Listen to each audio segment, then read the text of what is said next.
स्वस्वानि देव सवितरदुरितानि परास्व यद्भद्रं तन्नास्वः। ओम शांति शांति शांति। बोलिए सच्चिदानंद भगवान की जय हो।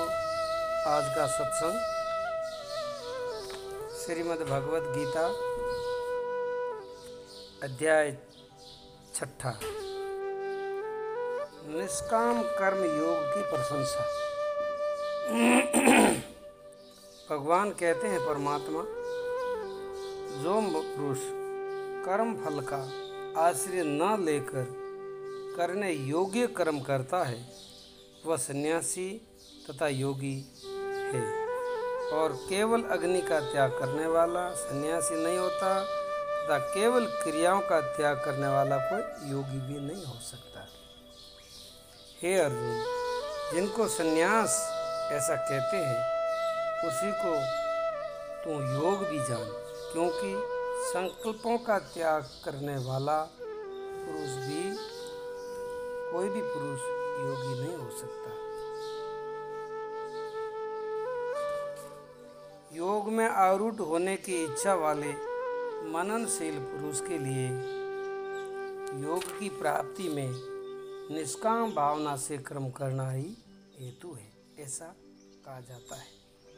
और योगारूढ़ हो जाने पर उस योगारूढ़ पुरुष का जो सर्व संकल्पों का जो अभाव है वही कल्याण का हेतु कहा जाता है।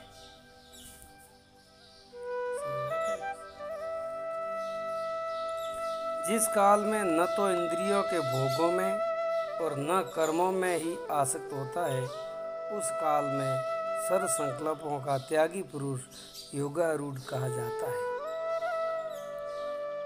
अब परमात्मा आगे लिखते हैं, मनुष्य को योगारूढ़ अवस्था प्राप्त करने के लिए उत्साहित करना और कर्तव्य का निरूपण करना, और यह योगारूढ़ता कल्याण में हेतु कही गई है। इसीलिए मनुष्य को चाहिए कि हर मनुष्य मात्र को सबों के लिए भगवान कह रहे हैं अपने द्वारा अपना संसार समुद्र से उद्धार करें और अपने को अधोगति में न डालें, क्योंकि ये मनुष्य आप ही तो आपका मित्र है और आप ही तो आपका शत्रु है। जो मनुष्य संपूर्ण राग द्वेष से ऊपर उठ गया है, मन और इंद्रियों को जिसने अपने वश में कर लिया है, वो मनुष्य अपना मित्र हो सकता है। आप ही अपना मित्र है, आप ही अपना शत्रु है। इस पूर्वोक्त रहस्य का प्रतिपादन भगवान करते हैं। जिस जीवात्मा का द्वारा मन और इंद्रियों सहित शरीर जीता हुआ है, उस जीवात्मा का तो वह आप ही मित्र ही है, और जिसके द्वारा मन तथा इंद्रियों सहित शरीर नहीं जीता गया है, उसके लिए ही वह खुद ही खुद का शत्रु के सदृश शत्रुता में बरतता है। मतलब खुद ही खुद का शत्रु है और खुद ही खुद का मित्र है। अब जिसने मन शरीर और इंद्रियों के ऊपर जो विजय प्राप्त कर ली है, तो उनका फल क्या होता है वो भगवान बताते हैं। हे अर्जुन, सर्दी गर्मी सुख दुख आदि में तथा मान और अपमान में जिसके अंतःकरण की वृत्तियां भली ही भांति शांत हो गई है, ऐसे स्वाधीन अंतःकरण वाले आत्मा वाले पुरुष ज्ञान में सच्चिदानंद घन परमात्मा सम्यक प्रकार से स्थित है, अर्थात उसके ज्ञान में परमात्मा के सिवाय अन्य कुछ भी नहीं रहता। हमेशा के लिए वो परमात्मा के ध्यान में और ज्ञान में मस्त रहता है, मतलब सच्चिदानंद में मस्त रहता है। कोई इधर तो उधर उसका मन वृत्तियाँ भटकती नहीं। जिसका अंतःकरण ज्ञान विज्ञान से तृप्त है, जिनका अंतःकरण ज्ञान और विज्ञान से तृप्त है, जिनकी स्थिति विकारों रहित है, जिनकी इंद्रियां भली भांति जीती हुई है, जिनके लिए मिट्टी पत्थर और सूर्ण एक समान है, वह योगी युक्त अर्थात भगवत प्राप्त है, ऐसा कहा जाता है। ये बहुत ही ऊंची बात है और बहुत कठिन भी है। जिनकी दृष्टि में सोना और मिट्टी एक जैसा हो गया, सारे मन के विकार निकल गए, ऐसा व्यक्ति, ऐसा युग भगवत प्राप्त माना जाता है। विरला सुहृद, मित्र, वैरी, उदासीन, मध्यस्थ, द्वेष और बंधु गणों में, धर्मात्माओं के और पापियों में भी वो समान भाव रखने वाला है। वो अत्यंत श्रेष्ठ है, सबों में एक जैसा भाव रखता है। समदृष्टि सारों पर देखे, न मित्र न द्रोही मन रे, ऐसा सतगुरु है। कबीर साहब ने कहा है, ऐसा गुरु मिल जाए, ऐसा संत मिल जाए तो वो भवसागर से पार कर देता है। भक्ति, ज्ञान, योग, वैराग्य, शीलवान, निर्मोही, ये साधु के गुण बताए हैं।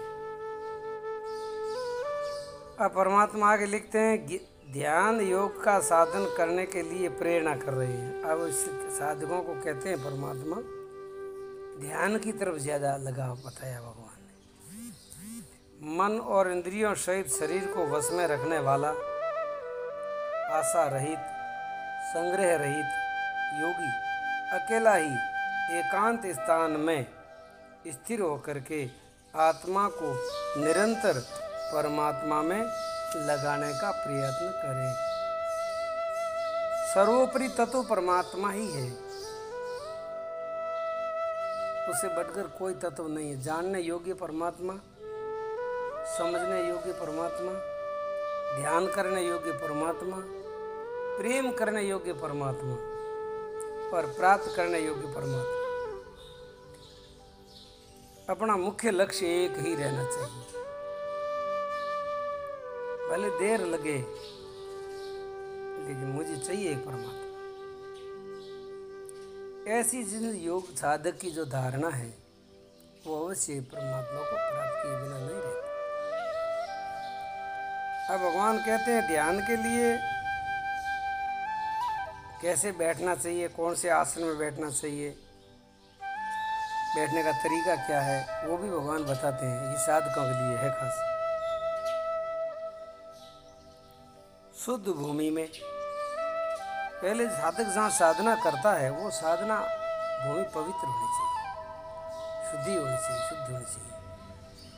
तो अमुक अमुक जैसी भूमियाँ पवित्र होती है, जैसे गौशाला शुद्ध है, नदियों का तट है वो शुद्ध है, हिमालय जैसे पहाड़ों की ऊंचाई में बैठना, गुफाओं में बैठना वो शुद्ध है, कोई देवालय में बैठना वो शुद्ध है, या जहाँ कोई महात्मा रहते हैं तब साधना भजन करते हैं, आश्रम है वो शुद्ध है। ऐसी शुद्ध भूमि में बैठ करके, ऐसी शुद्ध भूमि में ऊपर बैठने के लिए आसन बिछाना चाहिए। कैसा? कुशा, मृगशाला और वस्त्र बिछे हुए हैं जो न बहुत ऊंचा हो न बहुत नीचा हो, ऐसे अपने आसन को स्थिर स्थापना करें। ज़्यादा ऊंचा भी नहीं रखना, ज़्यादा नीचा भी नहीं रखना। और आसन पर बैठकर योग का साधन करने के लिए क्या करना चाहिए, वो परमात्मा कहते हैं उस आसन पर बैठकर चित्त और इंद्रियों की क्रियाओं को वश में रखते हुए मन को एकाग्र करके अंतःकरण की शुद्धि के लिए योग का अभ्यास करें। बस यही परमात्मा की पूर्णता है। परमात्मा हर साधन देते हैं, योग का साधन भी परमात्मा देते हैं, ज्ञान का भी देते हैं, भक्ति का भी देते हैं, कर्म योग का ही देते हैं, सेवा का ही देते हैं। सर्व गुण संपन्न परमात्मा कृष्ण ही है। बाकी सब महात्मा अपनी अपनी जगह सब श्रेष्ठ हैं, सबों ने अपने अपने अनुभव से लोगों को ज्ञान दिया है, लेकिन सर्वांगी, सर्व सामर्थ, सर्वगुण संपन्न, सगुण साकार के रूप में परमात्मा कृष्ण ने ही ये उपदेश दिया है। ऐसा भिन्न भिन्न प्रकार का उपदेश और किसी ने हाथ दिया, किसी ने योग को श्रेष्ठ माना, किसी ने ज्ञान को श्रेष्ठ माना, किसी ने भक्ति को श्रेष्ठ माना, किसी ने कर्मों को श्रेष्ठ माना, लेकिन कृष्ण परमात्मा ने सबों को श्रेष्ठ माना। सभी श्रेष्ठ है, पकड़ लो कुछ न कुछ। अब बैठने का तरीका भगवान बताते, ध्यान करने की विधि। काया, सिर और गले को समान एवं अचल धारण करके और स्थिर होकर के अपनी नासिका के अग्र भाग पर दृष्टि जमा करके अन्य दिशाओं की ओर न देखता हुआ वश में किए हुए मन वाला। तो ये ऐसे सीधा बैठना, रीढ़ को सीधे रखनी, गर्दन को सीधी रखनी और फिर नासिका के अग्र भाग में थोड़ी अर्ध खुली आंख बंद, श्वास को अंदर जाते हुए देखना, बाहर आते हुए देखना। ऐसे शांत भाव से ध्यान में बैठे। नासिका का अग्र भाग एक तो ये है और दूसरा ये भी है। दोनों में किसी भी एक जगह अपनी वृत्ति को स्थिर रखना है। अब ऐसा ध्यान करेंगे। ध्यान करने से कम 1 घंटा ध्यान में बैठे, कम से कम। और 3 घंटा अगर जो आसन सिद्ध करके बैठ जाता है तो वो उत्तम साधक माना जाता है, 3 घंटा। अब कहते ध्यान का फल क्या है, ध्यान करने से क्या फल मिलेगा। वश में किए हुए मन वाला योगी इसी प्रकार आत्मा को निरंतर मुझ परमात्मा परमेश्वर में लगाता हुआ मुझ में रहने वाली परम आनंद की प्रकाष्ठा परम शांति को प्राप्त हो जाता है। ये भगवान ने इस 6ठे अध्याय में मंत्र 15 में परमात्मा ने खुद, भगवान कृष्ण ने, परमात्मा ने खुद अपना परिचय दिया है कि अर्जुन मैं परमात्मा हूँ। इसीलिए मेरा ध्यान करने वाला, मेरे को प्रेम करने वाला, वो मेरे भीतर की परम आनंद की प्रकाश स्वरूप शांति को प्राप्त होता है, इसमें कोई संशय है नहीं। इसीलिए आप हमेशा के लिए गीता का चिंतन मनन करें और अपने दिव्य जीवन को दिव्य बनावें, श्रेष्ठ बनाएं, योग युक्त बनावें, ज्ञानी बनावें, परमात्मा का अनन्य भक्त बनावें, निष्काम भावना से कर्म करें, संसार की सेवा करें और परमात्मा में तल्लीन हो जाएं। यही कल्याण का परम मार्ग गीता ने बताया है। इसके अनुसार जो मनुष्य चलता है हर मनुष्य परम शांति को प्राप्त हो जाता है। ये व्यक्तिगत है, कोई सामूहिक रूप से पूरे सबों को एक साथ में कोई सुधार नहीं सकता है। व्यक्तिगत अपना सुधार हो गया तो फिर अपने आप दूसरों को प्रसाद मिलती जाएगी। आज गीता का ये 6ठा अध्याय की कुछ बातें आपके सामने रखी। खूब आप सबों को खूब धन्यवाद है। आपने प्रेम से सुनी है, सुन रहे हो, सुनते रहोगे और अपने मित्रों को, अपने ग्रुप को आगे से आगे शेयर करें। ये आपसे बड़ा अनुरोध है। इसमें आपका पुण्य बढ़ेगा, सुनने वाले का पुण्य बढ़ेगा, सबों का जीवन पवित्र होगा, सबों का जीवन कल्याणकारी होगा। ऐसी अंतरात्मा की भावना से सबों को ओम नमो नारायण। परमात्मा सबका भला करे।